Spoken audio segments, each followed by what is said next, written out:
for tuning in. This is optibotimus coming with another video review. And once again, we're going to be taking a look at a new figure from the Transformer Collector Club figure subscription service, that being Slipstream, which you can kind of see. It's a Slipstream, and Slipstream, and Slipstream?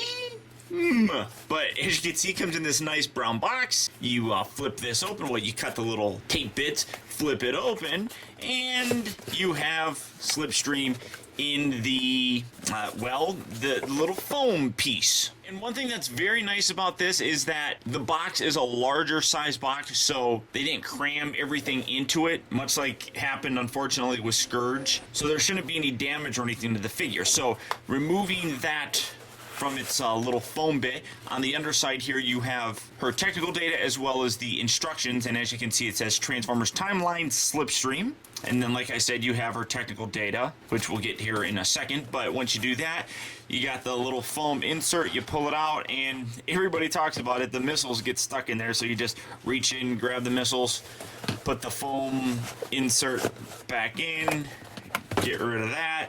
And like I said, here you have the toy. Now, the missiles just peg underneath here. This is the Transformers Prime First Edition Starscream mold, and it's got a new paint job as well as a new head sculpt, and just getting everything lined up. There you have it, and I'm dropping it all over the place, but there you got the figure. So let's clean things up a little bit here, get a nice zoomed in image, and take a look and see how cool Slipstream actually is. Alright guys, so here we have Slipstream open up. Now, the character Slipstream kind of existed previously, but it really wasn't until Transformers Animated came around that we got a real good animated version of the character that had the name tossed around a few times previously. Slipstream was one of the clones of Starscream, who, much like the other clones, represented an aspect of Starscream's personality. Now, what part of that personality she really actually depict, that was never elaborated on, so we have no idea. But Transformers Prime kind of hints towards a Slipstream character, and apparently she's going to appear in some of the comics or something like that. But taking a look at her technical data here, and zooming in so that you can see that, it says, "The truth is well hidden. To find it, you have to lose yourself in a sea of lies."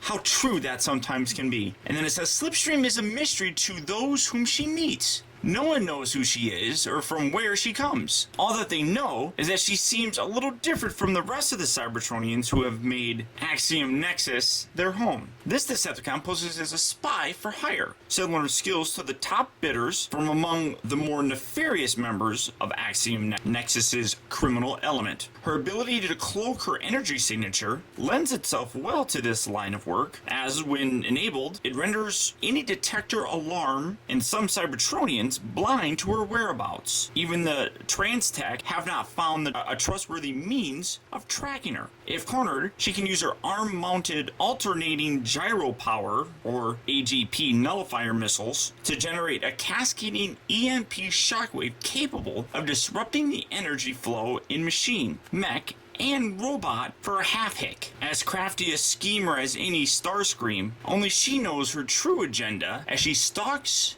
the darkest alleys of Axiom Nexus. So there you got the tech data as well, and then a really nice image of her. So really very cool. And as I mentioned, she is just a repaint primarily of the first edition Starscream mold. One thing that is really interesting and worth noting, she does have this rubber band kind of holding her together. Starscream had the exact same thing, so I don't know why people were like weirded out by that, but Starscream had the exact same thing, so that kind of makes sense why she would have that. But yeah, the exact same figure with the exception of the head, but we'll touch on that here in a little bit. It is a really nice looking jet. I love it. It's one of my favorites from the first edition line. I don't particularly like how it sits down here. It's not as streamlined as I wish it would be, but nonetheless, it's still a really nice looking jet mode. The colors on here are just really very nice. Zoom in so you can see that. It's really hard to pick up, but this teal color has a very nice kind of metallic aspect to it, which really pops. I love the Decepticon logos on their wings. Very, very nice. And then she still has that same teal color here,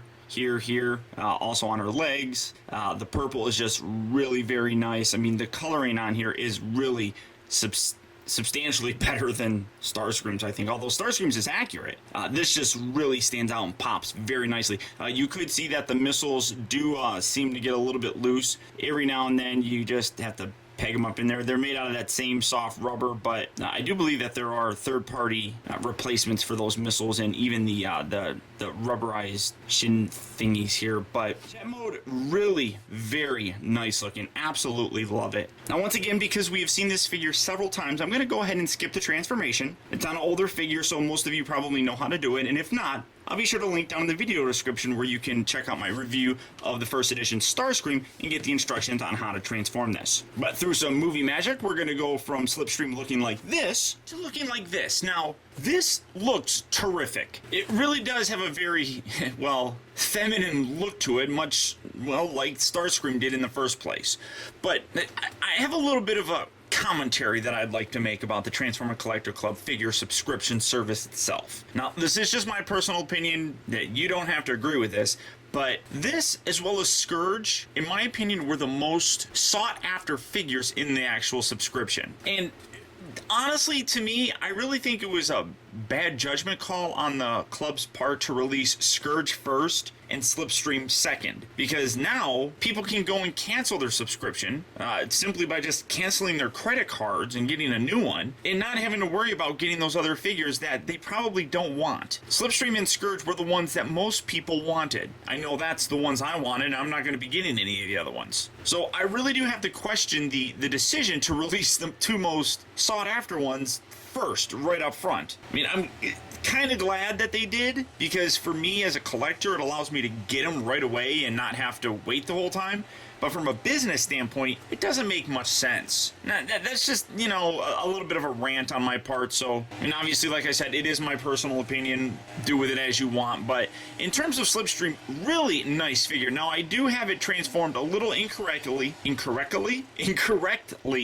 to allow for her to stand more upright. And as I said, she is a repaint of the first edition Starscream figure. And by transforming him a little bit differently, you can see that Starscream does have that big hunchback look, whereas Slipstream really doesn't. But the biggest thing that's different between these, that really kind of helps differentiate the two, is the face sculpt. As you can see, she does sport a new face, but it's weird to me. It's not as, I don't know, as awesome as I thought it was going to be. It's not bad. I mean, it does have, again, a very feminine look, especially in her lips.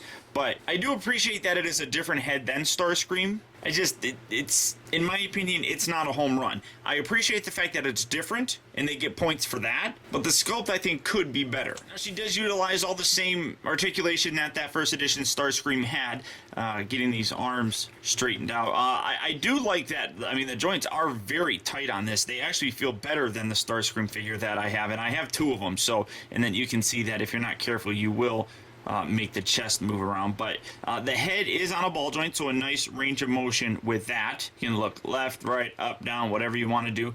There is no light piping on this, so you're not going to get any really wicked eye looks or anything. The shoulders here are on ball joints. They move in and out, rotate, swivel, all that kind of stuff. They rotate up here at the upper part of the arm. They bend at the elbow, and then they rotate at the upper part, like I mentioned. And they also rotate as part of the transformation right here. Well, not as part of the transformation, just it's an extra swivel kind of joint. Nothing here at the waist, just because I mean, well, I guess you could say that it's got waist articulation, but it's just part of the transformation. But when you do it, it really looks disjointed and is very ugly looking. The hips are on ball joints. They also rotate at the upper part of the thigh. They bend at the knee, and then there's nothing really at the foot itself except the toe, I guess, and the heel can pivot, and you can get that spread out nicely where you can get some wider poses. And like I said, you can screw things up where you don't transform transform her correctly, but you can get some decent poses with her in the feet. That was one thing I was really concerned about way back with the first edition Starscream, but they turn out perfectly. And then the missiles just attach here, or whatever they're called on the bio. I don't remember the name of them. It's something funky, but there you have it. And like I said, these are the same soft rubber bits. The little spikes here are still this soft rubber, which kind of sucks. The nose cone as well is rubber. It doesn't have that crest that Starscream had, so you don't have to worry about that or anything. But I mean, in general, I really do like this figure. I think the biggest thing that's really impressing me on it is the coloring. And I really am happy that they chose to go with a different head sculpt, because if they just left the Starscream head on here, it absolutely wouldn't have worked. So I am very appreciative that they thought about doing a new head sculpt. I just, as I mentioned previously, don't care for the sculpt that they chose. Now, as part of the Transformer Collector Club figure subscription service, signing up for that club allows you to get this figure for a much cheaper price. I don't remember the exact number. But if you didn't sign up for it, you're kind of at the mercy of third-party sort of websites such as Big Bad Toy Store or even eBay. And sometimes those prices can get a little bit high, especially, as I said, for figures like Slipstream, who were highly sought after. But if you can wait, much like with Scourge, Slipstream will be available to existing club members on the Transformer Collector Club store, so you will be able to add her at a little bit better of a price. Still not as good as what you would have gotten if you signed up for the subscription initially, but far better than places such as eBay. And if you are interested in getting her, I really would recommend doing so. It really is a good figure. As I said, we first got really introduced to the character of Slipstream with Transformers Animated. Now, this is definitely not an animated, aesthetic-looking figure, but it's still nice to have a really good-size Slipstream figure to have in our collection. But beyond that, guys, that's about it. So once again, I want to thank you for tuning in. This has been Optibotimus. Keep in touch with me. Find our recent purchases, as well as all upcoming video reviews, all at facebook.com/teambotimus, and follow me over on Twitter at twitter.com/optibotimus. And until next time, I'll talk to you later.